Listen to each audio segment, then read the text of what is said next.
50 Cent Big Meech situation. What'd you think of that?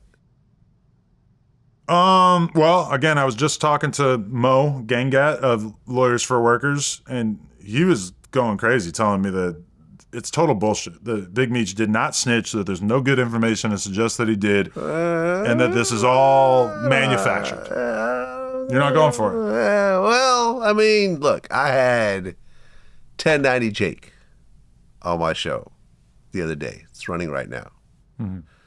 And is there paperwork that says Big Meech told on this guy and he did 30 years? No. But there is what appears to be an implication of this woman, Tammy Cowins, who he sold his life rights to, who is a federal cooperator. That's established. And she appeared to have taken some information from Big Meech and try to work with authorities to try to get Meech's sentence reduced. And she even said, and this is in the paperwork, that Meech was like, keep my name out of it. Right? So it seems like there was some level of cooperation that is implied, but isn't 100% proven, but seems more likely than not. But at the end of the day, it is what it is. This is what Mo was saying to me too, is that he got 30 years. They go back, the sentencing guidelines kind of like keep dropping, and they went back and they got the 30 turned into 24, and they got the 24 turned into 21, and then he ended up doing so much time that it doesn't really appear that he was given leniency. He was just, in a situation where people don't get as much time for drug trafficking. He got an absurd sentence for drug trafficking. 25 years. Well, he took a plea deal. Exactly, but that's just like a lot more than a lot of people would get in this day and age. Well, we have an interview with him. Like one of my guys, Cavario, did an interview with him over the phone, and he sort of explained it, because it's like 25 years seems crazy, but you go to trial and you lose and you get a life sentence. Right. 25 years, you have a release date. And both the brothers took that same plea deal. What's funny is my man Drew Findling, who I interviewed, was his lawyer at the time. And I remember Meech was saying, I was like, yeah, I spent all this money on a lawyer, and my brother Southwest T got a public defendant, and we both got the same deal. At the end of the day, I probably should have saved my money. But you take the 25 years. Number one, you did it.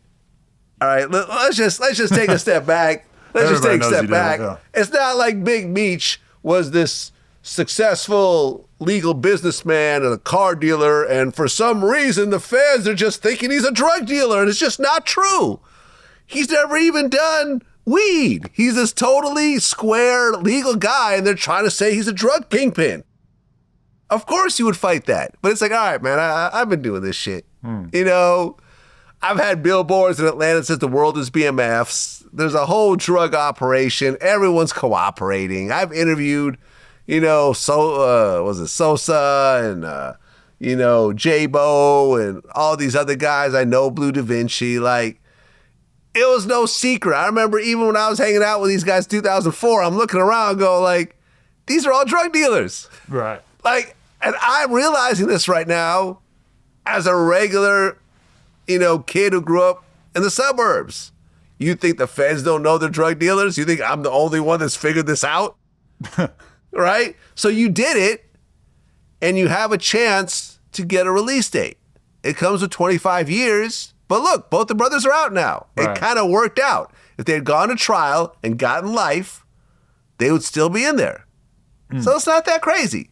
No, for sure. I mean, honestly, I'm not anywhere near as deep into the BMF thing as you are. I know you interview mad people from it. I am. I've never seen the show. I've been thinking about. I've hung out with Big Meech. Not hung out with him. I was at his house. He was there. We had a conversation.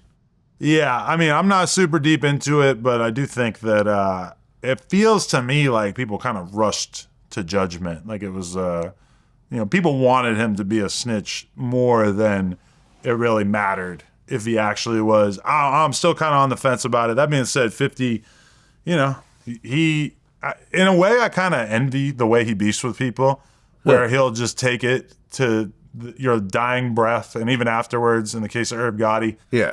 That being said, like, I just don't really feel like I got it in me, to beef with somebody past their date of expiration. I've had some pretty drawn out beefs, but usually I just kind of get over it at some point. But I understand, 50's he's like a 48 laws of power kind of guy. Like, he wants to destroy you completely.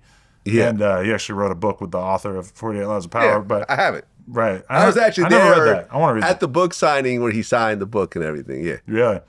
I don't know. I don't really feel like I got that in me. If anything, I feel like anytime I start to believe my own hype and fall into the beefing and just, just going super hard on people, I don't know. I feel like that usually doesn't end well in life in general. So I try to kind of, if somebody wants to squash the beef with me, normally I'm happy to do so. Besides, a handful of notable exceptions. But I don't know. I just I'm holding out hope that he didn't actually do it. But one thing is for sure is that when 50 says you snitched, you might as well have snitched, because his voice is so loud and people love seeing someone that famous beefing on the internet. And he's very funny with the way he handles it. So, I as soon as 50 labels you a rat, I feel like it almost doesn't matter if you are. And, well, Moe was telling me that 50 removed all of the posts in which he called Big Meech a rat. Which, if he removed all of them, that's pretty interesting, because that makes it seem like he's trying to avoid a lawsuit. But 50 removed stuff anyways. That's what I said, yeah. Yeah, like, me and 50, before, like, Tony Yayo was a regular guest on the show, like, there was some light, not really a back and forth, but there were some things that I'd put up that I think annoyed him, and he had, I remember this one time, because I done some interviews with Jimmy Henchman, and he was, I think, upset about that. Okay. So he had posted up a picture of one of the guys that does bookings for me, Mafi, and he was like, yeah, Vlad's employee just got his face slashed. I guess that's what happens when you mess around street shit. So I called him Mafi. I'm like, yo, you okay? He's like, I'm fine. Nothing happened to me. I have no idea what's going on right now. Like, yeah. It was just like, huh? he really was like, no, really, like, nothing has happened to me. So if it's took it down, and it was like, okay, our bad, like, whatever. Like, 50, I ran to 50 on a plane. We chopped it up. Yeah. It was cool. And 50's like, the thing about 50 is I think he's just smarter than most of these other guys. Like, these guys who he's beefing with, he's actually smarter than them all. Like, have you ever had a conversation with 50? No. Yeah, 50's really, really sharp. Like him, Jay-Z, there's a couple people where you're like, as soon as you start talking to them, you're like, oh, okay, like, these guys are uber intelligent. They just sometimes have a presentation that makes people think sometimes they're not, that they're just like crazy and, they crash out. But no, like, all these moves are calculated. Like, if you look at 50, aside from a couple of lawsuits, like the whole sex tape thing with Ross's baby mother, like, he lost that lawsuit. But in general, he pretty much wins everything. And I think even that lawsuit, I think he sued his lawyers and won. Right. Like, there's a bunch of, there's a lot of wins under what he does. Yeah, 50's like pretty much like my favorite rapper from like my favorite era of being a rap fan. That sort of early 2000s era of just him coming out. Like, I was a huge fan of him before he signed to Aftermath and everything. And that's definitely one person that I would just be overjoyed to have a conversation with or get to hang out with or whatever. I've never actually managed to make contact with him, but I feel like in a lot of ways I learned so much about being a man from 50's content that I just feel like at some point I got to meet him. But yeah, I don't know. I never had a conversation with him. I respect the way he goes about it. It feels like most people in his position at a certain point just choose not to do that. I mean, look at somebody like Jay-Z. Are Jay-Z and 50 Cent on the exact same level? No, but they're one of the, of the top 5 or top 10 goats of all time in this space. And, you could not get Jay-Z to post something on his Instagram, if he even has an Instagram, I can't remember. But you couldn't get Jay-Z to air out somebody on his Instagram and make posts about them and laugh at them, in particular after death. 50, you don't give a fuck. And I really respect that about him, because so many people, they think that growing up is never engaging in this kind of stuff. And, you know, I think it's fair for somebody like him to still want to do battle in the public eye. And I appreciate it. But I mean, also, he's somebody who's had a lot of people try to take him down over the years, and it's just never worked. Right. So nobody's ever really took too much out of his sails, you know?